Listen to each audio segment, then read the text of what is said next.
only 15% of men seek help, but we were part of 80% of completed suicides in 2022. And I was almost one of them. And that's why I started this company, and that's why this journey of finding the best version of myself, of building myself up back up from rock bottom, and developing the best version of me through the programs that I've learned and implemented, my studies, and what we're going to talk about here on these episodes here. And that's and how we create the best versions of ourselves as men, and the problems and challenges that we go through as men, and how we overcome these different issues that come up in our life while still maintaining our man card. And because that was one of the things that I noticed when I went through my pain and my trials and my tribulations, is that there wasn't a lot of resources out there that spoke to me as a man. And I'm 48 years old, I'm Gen X, and I come from a blue collar background of stoic men that, my dad was a Marine Corps grunt in Vietnam. They didn't even know what PTSD was when he came back. He was just expected to suck it up, Buttercup. And that stoicism, the positives and negatives behind it, are part of what's ingrained into me as a man. And, in today's society, I think we've lost a lot of that with the male masculinity and emasculating men. And, it's such a double-edged sword, because it's a positive thing for men to be able to feel comfortable to express their emotions. But I also think that it's a negative that we have become overly sensitive, and that, sometimes we just need a swift kick in the butt. And that's part of what this program is, and what we talk about here. And it's part of what I developed through the business that I started, and again, my studies. So I'm going to start by saying this disclaimer, that the trials and tribulations that I went through are no better or no worse than what you're going through or what you've been through. They're just mine. So don't compare my problems to yours. I'm not comparing mine to yours. I'm just simply stating that I know what it feels like to struggle. I know what it feels like to hit rock bottom. And I know what it feels like to look down the wrong end of a shotgun and question whether or not you want to be here or not.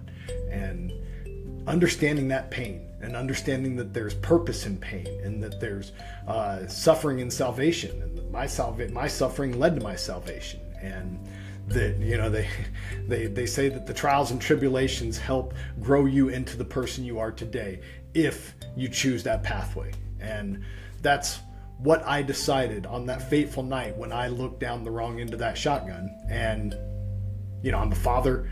I have two beautiful twin 11-year-old little girls, and I knew that I couldn't take myself away from them. And I knew that very night that I had to become the best version of myself and regrow from rock bottom. And I've got a ton of sayings that we'll talk about on this program. I'm country, so I always have that, you could shoot a tick off a dog's back from 50 yards type Southern sayings. I played ball throughout the South in college, and all my buddies down there, they had all those fun sayings.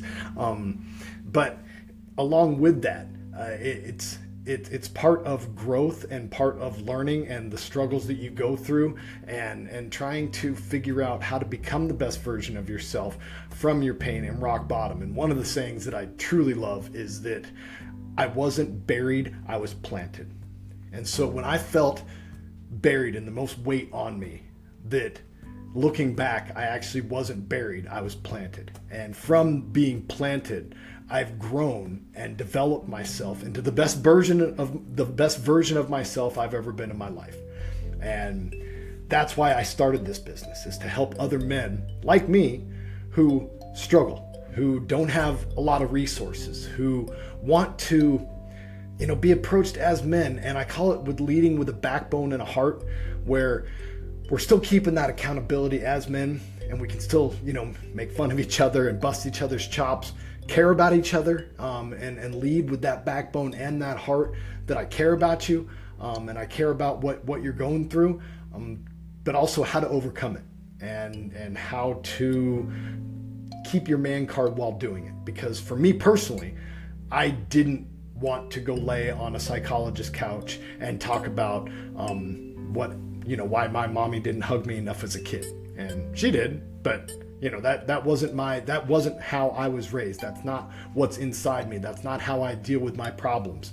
And so that's what I mean by there wasn't a lot of resources to be able to overcome my depression in the way that I needed to. And so that's where I've developed this business. And part of the tools and coping mechanisms that I developed are based off of strength, power, and control. And, those are very stoic, manly words that get incorporated with the 4 pillars of forgiveness, gratitude, love, and faith. And so those are the 4 pillars that I built the foundation from rock bottom that I was at. But keeping that man card behind it with the strength, power, and control with those 4 pillars. And it's also based off of the power triangle of the mind, body, and spirit. And you'll see throughout the multiple episodes of how everything ties in with each other and how there's an interwoven message to where you just can't do one. You just can't take care of your body and work out and not develop your mind and not develop your spiritual connection. And, you just can't forgive and not be grateful or love or have other aspects of spirituality and faith in your life. And that's where everything becomes woven together into one stoic, solid message to be able to create the best version of you. And so when I hit rock bottom, I took myself back to school, and I'm currently getting my doctorate degree in leadership, and I'm writing my dissertation on depression in men. So I'm studying specifically men's depression. So I've dove in deep into the psychology behind the why and what has happened to us over the past few decades to take us into, moving into 2025 here in a couple more days as we're here on December 29th as I'm recording this episode. And what the positives and negatives are in today's society and how men are viewed and how we can still grow and heal and become the best fathers, sons, brothers, co-workers, teammates, leaders, community members that we can possibly be in our life. And what does that all look like, and how do you build all that? So that's the journey that you're going to go on here with me as this true north, and finding your purpose and finding your why, and helping you, giving you coping mechanisms and tools to be able to overcome the stressful life events that happen and the challenges that life throws at you. And again, we're going to talk about, my experience, and I will stress this one more time, that it's just mine. So please don't compare your experience to mine. I have no doubt that people out there have experienced way harder times, way more trials and tribulations than I've experienced. As I say, they're just mine, and here's what I've developed to help you overcome yours. So as I told you, I'd gotten to the point to where I had, one night almost ate a shotgun. And it's because after being with the same person, the same woman since 1998, we had over 15 years of marriage, 2 beautiful children, and I had like what I like to call a great Facebook life. And, on paper, it looked amazing. If you jumped on my Facebook page, you would see smiles and parties and vacations and houses and cars and, everything that you would think would equal a perfect, quote unquote, perfect life. And then one day that same woman came to me and looked me in the eye and said, "I don't love you anymore. I've outgrown you, and I want a separation. I want a divorce." And wow, that took the wind out of my sails. And that took me down a deep rabbit hole of depression. And, the one person that I depended on as my self-worth and value, and that knew me more than anybody else, and, knew all of my skeletons and knew me to my core, told me that she had outgrown me and was leaving me because of who I am and because of that person that she knew so well. And there's no other way to put it than when you get the wind taken out of you like that and you get hit with that type of, punch to the gut. Pain is not even I couldn't even describe it. And again, that's my own personal pain that I went through. But when I hit that night of that rock bottom and I almost took my own life, I knew that I had to make significant changes to build myself back up. And that's where this whole premise of True North started from, is that, I was at my lowest point, and I had plenty of people that I had plenty of shoulders to cry on, and but I called my best friend that I played college ball with. We were roommates, and he had just gone through a very difficult divorce as well. They're all difficult, but a very nasty separation. And as I was telling him my pains and my struggles, and he just goes, dude, and he's like, you need to suck it up. And he's like, you're being a little, I'll try not to swear on here, but you're being a little B right now. And he's like, you lost your man card, bro.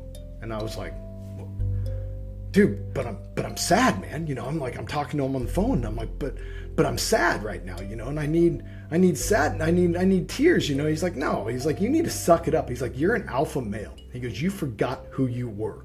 And he goes, you let her take your man card away from you. And that was exactly what I needed. I didn't need one more cuddle.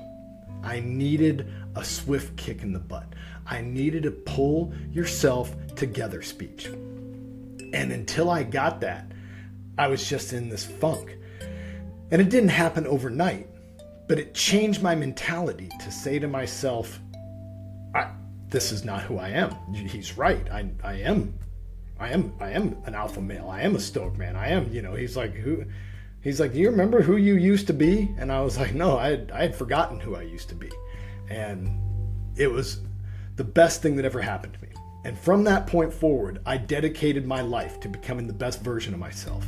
And I went back to school. So like I said, I'm getting my doctorate degree. I started diving deep into the psychology of why. And, I didn't have any sort of religious background.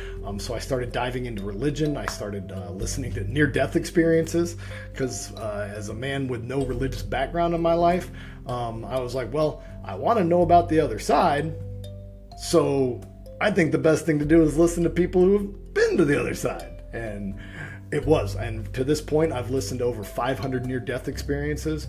And that is a rabbit hole that I am so glad that I went down, and I continue to go down. It is the best spiritual messaging to develop my belief system and the foundation of my connection with God and with Jesus and with the angels and with the other side and with creation that I could ever possibly ask for. I went church shopping. I've been to multiple churches. I studied world religion. I studied the Bible. I definitely feel my connection more into the Christian faith side of things, but I don't claim a specific religious denomination. I'm more connected to Eastern Buddhism, the spiritual philosophies, the chakras, the meditations, the I am philosophy, that I am a spirit having a human experience, and that we are all connected, and that we are all drops in the ocean itself. And I love the analogy of we're all individual waves of expression in the ocean, but at the end, after our cycle goes through, we crash back down and we become the ocean again. And that really resonates with me. I was born and raised in a small logging community up in Washington State. I was raised on the ocean. I surfed the Pacific when I lived in San Diego for years.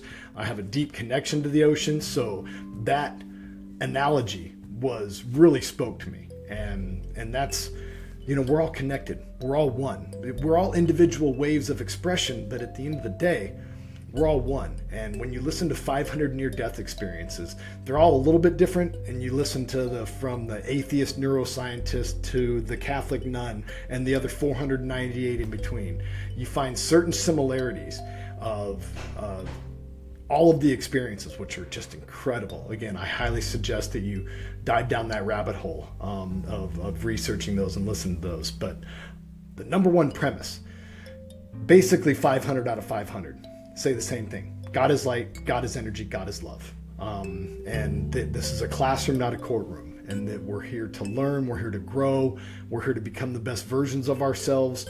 We go through stuff, trials and tribulations again, to grow and become better. And that's where the philosophies of gratitude and forgiveness and the gratitude of things happen for you and not to you, which we'll dive into deeply when we talk about gratitude. And what is love and the power of love, and that I used to look at love as a weakness, and kindness and love as a weakness. And you realize that the power and the strength behind love, and again, we'll dive down into all of these in further episodes. This is just a 50,000 square foot overview to give you guys an idea of what we talk about here on this podcast, and how we help each other as men grow and learn and make some jokes along the way, because I am a fun, outgoing dude that makes a lot of jokes. That I was a head college baseball coach. I played college ball. I've been in construction, climbed 1,000 wind turbines, ran facility departments for universities. I come from an environment where my dad used to say, "Why do you think I had you, boy?" And chopping wood and mowing lawns. And so, I'm a dude. And that's where I connect with that aspect of us as men. And again, tying it back into the messaging that I provide, that I didn't want a soft, kid glove message, that I wanted to create this more stoic man card message, to where we know the rules, and we know that you can't eat a banana while looking another man in the eye, or a hot dog. And we know the rules that if you strap down a load on a trailer or in a truck, you have to shake the load and say that ain't going nowhere. We know these rules because we're dudes, and that's part of who we are and part of how we live our lives, of those guy codes. And so episode 1 here is just that brief, again, umbrella 50,000 square foot overview to try to give you an idea of what this is going to look like as we continue down this pathway and continue on this journey to find the best version of you. Because when you find your purpose and you find your why, it changes you. Because what I learned when I hit rock bottom is, number one, I looked in the accountability mirror, and I had to point thumbs at myself instead of fingers at other people. And that is a hard thing to do, man. When you truly look at yourself and you say to yourself, okay, what's wrong with me? Instead of blaming somebody else for leaving me or blaming somebody else for your pain, you look yourself in the eye and you say, what did I do wrong? What is it about me that came up short? What are my shortcomings? And when you can be honest with yourself and you can look at that accountability mirror and you can say to yourself, okay, let's peel back the layers of these onions right now, of this onion right now, and let's look at what's wrong with me. That's when true growth happens. And that's when you can start the process of changing and taking the steps towards becoming the best version of yourself. But it really starts with looking in that mirror and trying to figure out, hey, I'm going to call myself out here, and what's wrong with me. And, when I did that, it opened my eyes to things that I didn't like about myself.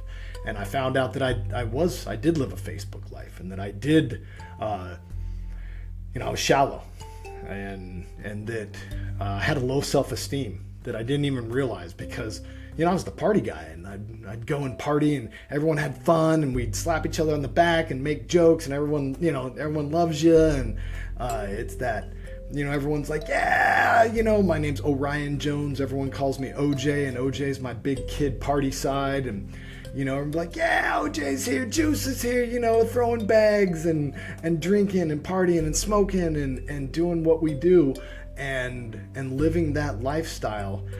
But it was a front, and it was the easy way out, and it was the way to, go to work, live for the weekend, party on the weekends, do what we do, and then, go back to work and, rinse and repeat, but never really chase your dreams, chase your passions. What's your purpose? What's your why? I love being a dad. I was put on this earth to be a father, but my career and what my pathway was, and I always said the same thing, that this is the best job I've ever had in my life, not what I want to do for the rest of my life. And so I always had that inside of me, that I wanted more, and that I wanted that fulfillment in my career. I didn't want to just work, retire, and die. And here I found myself at 45, 46, it's about 3 years ago, getting told I'm not loved anymore, and this person's outgrown me, and I'm in a rut in my life. Even though I had a great job, 6-figure job, running the facilities of a university, and, again, on paper, everything looked great. but inside I was shallow and hollow, and what I wanted in my life, and that window of opportunity seemed to be closing as I hit my mid 40s and started to say, hey, if I don't start figuring this out about what my true passion is, then I'm going to wake up tomorrow and be 65 and be stuck in the same job and be doing the same thing and truly not be happy and never have grown and never have evolved and become the best version of myself. And that's where things happen for you and not to you. And I would have never opened up my eyes if I wouldn't have gone through the pain and the trials and the tribulations that I went through right there, and that struggle, and there was purpose in pain, and there was suffering, and there was salvation in that suffering because I took these steps. So the step one was really looking in the accountability mirror, and that's where the strength of being able to look at yourself and say, what's wrong with me, and who am I, and what type of life am I living? What do I want? And I realized that I didn't love myself. I realized that I needed somebody to love me. I realized that I couldn't be alone. I realized that that I was shallow, and I saw that I used people, and that how I viewed people was, okay, how can I get something out of them, or what's my mission right here? Am I friends with this person only for a certain reason? And again, gentlemen, these are some tough things when you start looking yourself in the mirror and asking yourself these questions, and they're hard things to answer when you're honest with yourself. But there's a couple of things, and I always say that I have amazing sayings, and here's one of them, is that if you do what is hard, life will become easier. And if you do what is easy, life will continue to be hard. And what that means is, if I continue to party and just work my regular job and I don't push myself and I don't grow, life will be easier. But at the end of the day, because I'm not accomplishing my goals and my dreams and what I was put on this earth to do, you'll feel more empty. You won't be the best version of yourself, and ultimately life will be harder. And that's what I experienced, is by doing what was easy, my life was harder and I wasn't the best version of me. And so when I started doing things that were hard and started living my life with more discipline, then that's what changed. Then that's what took me into a different hallway of doors that started to open up to show me what the best version of me is. So again, the first thing that I did was look in the accountability mirror and realize that I didn't love myself. And that's where, whether or not it was divine intervention because I was seeking my spiritual connection, it's not like the voice of God came into my head, but definitely I was injected with the 4 pillars of forgiveness, gratitude, love, and faith. And what I realized first is that you have to forgive yourself. You have to forgive yourself to love yourself. And that is where that strength comes in, because it takes strength to forgive yourself, because to forgive yourself, you have to look in the accountability mirror and figure out why you're forgiving yourself. What do you need forgiven for? And if you're watching this on video, there's no halo above this man's head right here. And there's lots that I needed to be forgiven for, and lots of things that I have done in my life and experienced in my life that I'm not proud of, simply. I'm embarrassed about.